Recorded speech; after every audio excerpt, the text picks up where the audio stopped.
Ashama akka mooltan dhaggeeffattoota keenya kun raadiyoo BBC afaan Oromooti sagantaan keenya kibxata galgalaa eegaleera. Jawaar Mohammadii fi Baqqala Garbaa har'a mana murtiitti dhiyaatan. Manni murtii shakkamtoota kamsaa wajjin akka fedhii isaaniitti gaafatamee akka walitti makaman yookaan akka wal qunnaman ajajee ture. Mishaa cirrii mirgi wabii eegamuuf illee poolisii Oromiyaatti dabarfamee kennameera itti deebina. Dhiyeenya mana hidhaa Itoophiyaatti kabahee gaazexeessaa lammii keenya Yaasiin Juumaa dubbisnee harkaa qabna. Akkam jirtu uummata Oromoo, ani Yaasiin Juumaa. I have been a TV reporter in Kenya, based in Kenya for more than 15 years. Dhimma waliigaltee seena qabeessa Israa'eel fi UAE oduu gaggabaaboo kaanitti daballee simbiraan keenya ani Baqqalaa Toomaati.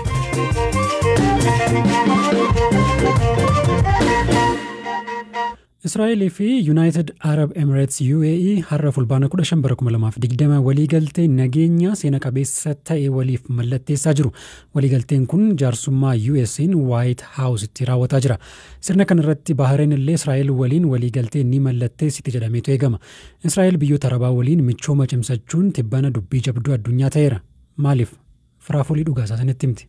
Israa'eel hariiroo UAE fi Bahareen waliin uumuun ishee akka michuu hedduu qabaattuuf ishee gargaara. Akkasumas biyyattiin Iraan akka diina isheetti waan ilaaltuuf biyyoota Iraan waliin feeneen michummaa uumtee duula irratti banuu barbaaddi. Biyyoota kanneen keessaa ammoo UAE'n ishee tokkodha. UAE'n humna waraanaa qabdu fayyadamuun Liibiyaa fi Yemen keessatti olaantummaa ishee agarsiisuuf yaaltus diina ishee ijoo kan taate Iraan garuu teeknooloojii meeshaa waraanaan fagaattee waan deemteef mataa itti jabaatti. Asirratti Israa'eel fi UAE'n fedhii waloo qabu jechuudha. Hariiroon kun waan hedduuf pirezidaantii Ameerikaa fayyada. Iraan irratti dhiibbaa uumuuf tarsiimoo jabaa yoo ta'u, pirezidaant Trump nama jabaa hariiroo biyyootaa cimse jedhamuun filannoo baranaaf dhageettii argata. Pirezidaantichi yaaliin isaan Israa'eel fi Paalestaayin walitti fiduuf taasisaa turan hin milkoofne. Paalestaayin kanaan dura hariiroon Israa'eel uumtu kamiyyuu nu hin dhibu jechaa turte. Biyyoonni galoo galaanaa Paalestaayin irra darbanii wayita Israa'eel michoomfatan biyyattiin akka waan ganamteetti of ilaaluu eegalte. Waliigalteen kun dhimma bulchiinsa Iraan dadhabsiisuus of keessaa qaba. Qoqqobbiin pirezidaantiin Trump biyyattiirra ka'an ammumayyuu dinagdee ishee gaaga'aa jira. Israa'eel, US, UAE fi Bahareen yoo michummaa gabbifatan Iraan akka duraanii qilleensarraa fi lafoo akka garaa ishee imaluun haleellaa hin raawwattu. Karoorri ishees ni gufata.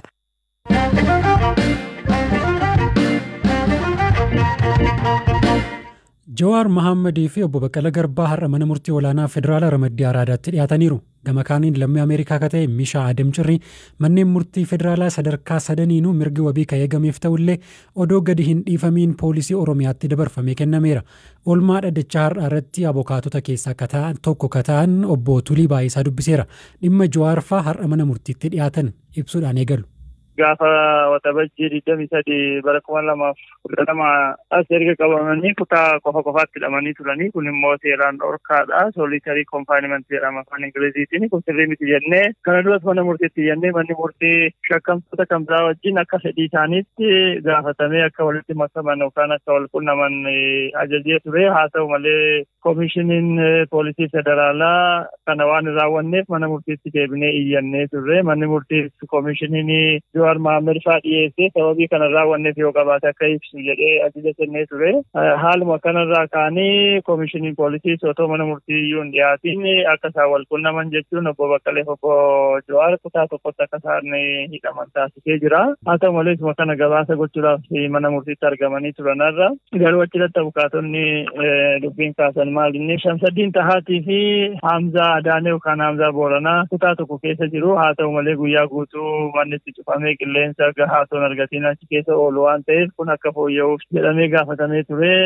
Obbo Jawaar faas kanarratti yaada yoo dabalanii manni kan keenya nu banamee qilleensa gahaa argannaa diida keessa sochii gahaa argannaa. Haa ta'u malee kutaan Hamzaan faa keessa jiranii fi kutaan Iskindir Naggaa faa keessa jiranii cufamee waan ooluuf kun isaaniifis fooyya'uu qabaa, mirgi nuuf kenname isaaniifis kennamuu qabaa jedhanii manni murtees nama hundumaaf akkaataa barbaachisummaa isaatti qilleensi gahaa akka argatan manni akka irraa banamu akka taasifamu jedhee ajaja kenneera. Kan isaanii kanumaan xumuramee isaanii galmeen biraa jiru tokko irraa galmee Mishaa Adam Cirriiti. Mishaa Adam Cirrii lammii Ameerikaati. Dhimuma obbo Jawaar fa'aa wajjin wal qabatee innis kan hidhamee ture. Kana dura mana murtii sadarkaa tokkoffaa federaalaa ramaddiin araadaa mirga wabii qarshii 10,000 eegeefii ture. Qarshii kana qabsiisee yoo inni bahuudhaa ka'u abbaan alangaa himannaa mana murtii olaanaa federaalaa ramaddii lidataa irratti dhiyeessee jira.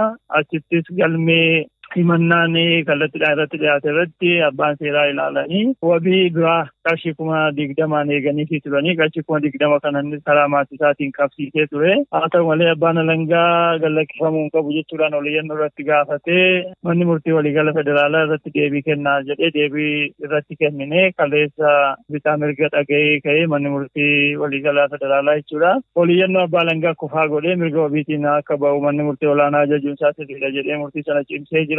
Kana gidduutti ajaja kana fudhatanii maatiin akka inni ba'u yoo iddoon jiru gara naannoo Inqulaal Faabrikaa lafa jedhamu mana barumsaa keessatti hidhamee jira. Yoo achi deeman mishaanii achiin jiru fuudhamee teessa deeme yoo jiranii poolisii Komishinii Oromiyaati qorannoodhaaf yookaan gaaffiidhaaf kan barbaada jedhee Komishinii Poolisii Oromiyaa fudhatee jedhanii garas deemee hin gadhiifamne jechuudha. Kanaafuu manni murtii ka sadarkaa duraallee mirga wabii eegee fi ka olaanaan illee eegee fi ka waliigalaallee eegeef jechuudha. Sadarkaa sadanitti iyyuu mirga wabiitiin akka inni bahu manneen murtii yaada garaagarummaa hin qabneen mirga isaa eeganiifii jiru. Ulfaadha ka dhimmi Jawaar fa'aa himatni abanamuudhaan beellamaan jira miti. Inni galmee inni guddaan himanni hanga jimaata dhuftutti yookaan hanga fulbaana 8 kanatti himanni abanamu jedhamee jira. Isa wajjin wal qabatee wanti ibsamuu qabu tokko namooti afur irratti Mallasee Dirribsaa fa'aa dabalatee Hamza Booranaa fa'aa dabalatee Shamsaddiin Xahaa fa'aa dabalatee namoota afur irratti abbaan alangaa guyyaa 5 keessatti mataa banu jedhee jira. Hanga ammaatti manni sun hin banamne guyyaan 5 sun darbee jira. Qaamni afurii as namoonni arfan kun seera ala hidhamanii jiru jechuudha. Kan obbo Jawaar fa'aa immoo hanga gaafa jimaataatti abbaan alangaa himata dhiyeessuudhaaf mana murtii raayyaa margatee jira. Isuma eegaa jirra jechuudha. Galmee Daawit Abdataa kan hoogganoonniif miseensonni ABO jala jiran jalatti namoota jiran 25 manni murtii aanaa magaalaa Sulultaa mirga wabiin akka bahan murteesse keessaa namoonni 5 ka gadhiifaman yoo ta'u 20 hafan falmii malee manni murtii olaanaa godina addaa naannoo Finfinnee mirga wabii isaanii dhorkee fulbaana 11tti beellama qabateera jedhan obbo Tuliin. Namoonni biroo 14 galmee gaaddisaa hundee jala jiran ammoo manni murtii aanaa magaalaa Sulultaa guyyoota 15 keessatti himata akka irratti banamu ajajni kenname. Guyyaan 15 darbullee namoonni kunneen osoo himanni irratti hin banamin hidhamanii jiraachuus himaniiru.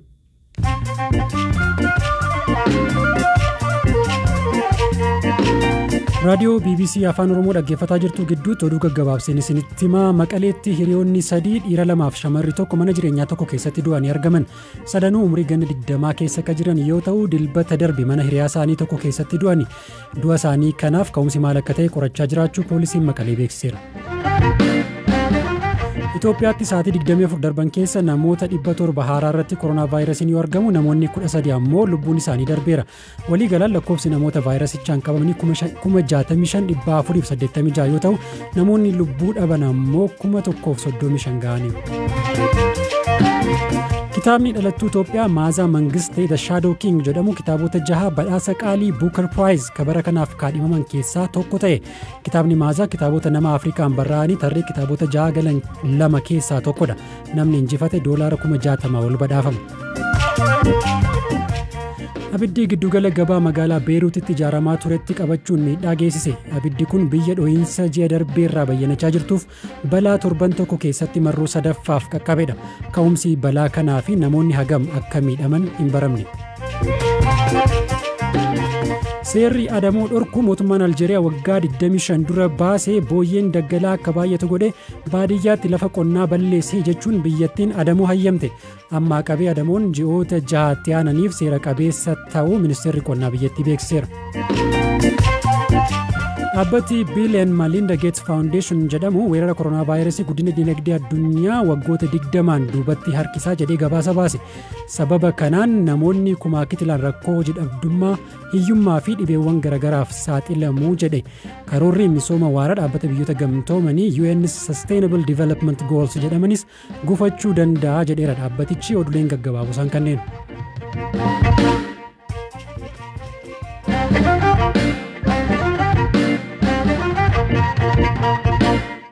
Xumura irratti dhiyeenya mana hidhaa Itoophiyaatii kaba'ee gaazexeessaan lammii Keenyaa Yaasiin Juumaa gara biyya isaa deebi'eera. Mana jireenyaa isaas magaalaa Naayiroobii jirutti waa'ee lakkoo yaadataa Birhaanuu waliin turtii taasise Yaasiin akkamiin waa'ee Oromoo akka dhagahee fi gabaasuu akka eegale akkasumas hariiroo Oromoo waliin qabu kana jedha.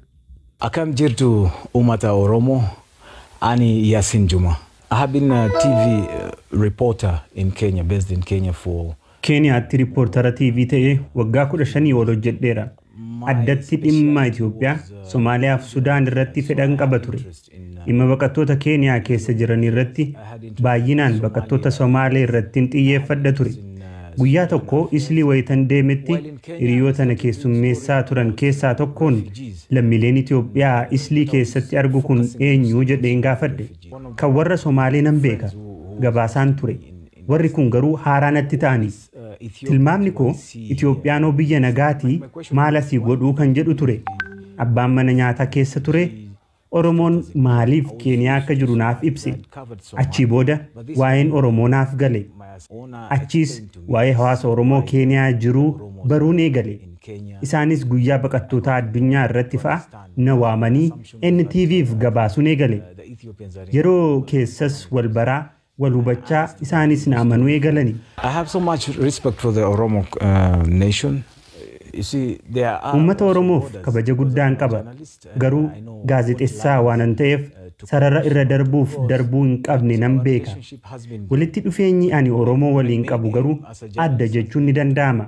Keessumaa dhiyeenyatti erga ilma abbaa gadaanaan jedhanii booda sabichatti moggaasaan na dabaluu isaaniitti kabajatu natti dhaga'ama. Aadaa isaaniis hedduun jaalladha. The culture, all this excites me. Yaasiin Juumaa bara 2009 dookumentarii Inside Rebel Territory jedhu waraana bilisummaa Oromoo irratti hojjeteen booda Itoophiyaa akka hin seenne ugguramuu dubbata.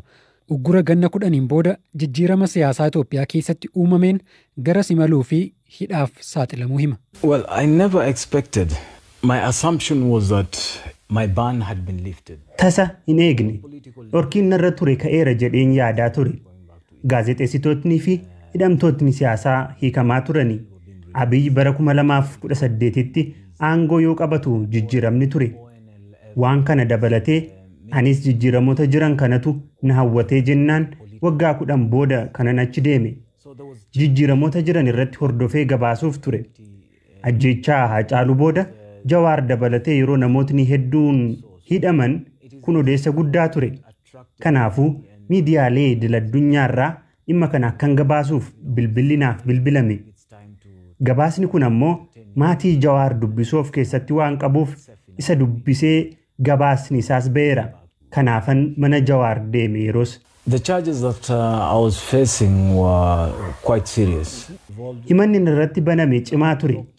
Inni jalqabaa awwaalcha Haacaaluu gufachiisuudha.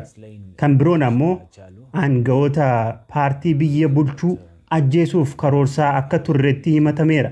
Ajjeechaa miseensa poolisii Oromiyaa galma aadaa keessattis qooda fudhatteettaa himannaan jedhus ture. Himata jumlaa warri kaan ittiin himatamaniin himatame. Abbootiin seeraas abbaa alangaatiin badii koo akka adda baasaniif gaafatanii. Boodarra saatalaayitii haaggooteettaanaan jedhan. Maal akka ta'e illee sirriitti hin hubanne. Akkasitti odeeffannoo icciitii mootummaa biyyoota alaaf dabarsitee kenniteen jedhame. Akkasumas buufataalee basaasaa Awwadaay, Dirree Dhawaa, Adaamaaf bakkee biroo keessaa qabdaanaan jedhani. Iddoowwan kun ammoo akka carraa ta'ee kan dhaabbanni miidiyaa koo waa'ee elektiroonikii irratti dookumentarii OBN'if hojjechaa turedha.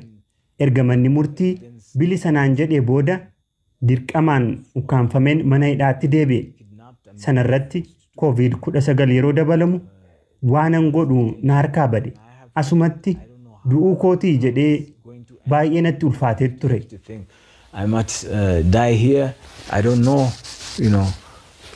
It was really tough for me. Kabajamtoota dhaggeeffattoota keenya turtii Yaasiin Juumaa waliin taasisnee viidiyoodhaan marsariitii keenya irraa argachuu dandeessu. Akkasumallee odeessaalee har'a biraan keenya irratti dabalataan marsariitii keenya irraa odeeffannoowwan ni argattu. Fuula Feesbuukii keenya illee daawwadhaa. Yaada keessan nu biraan gaasaniin jenna. Bor sagantaa biraan walitti deebina. Horaa bulaa.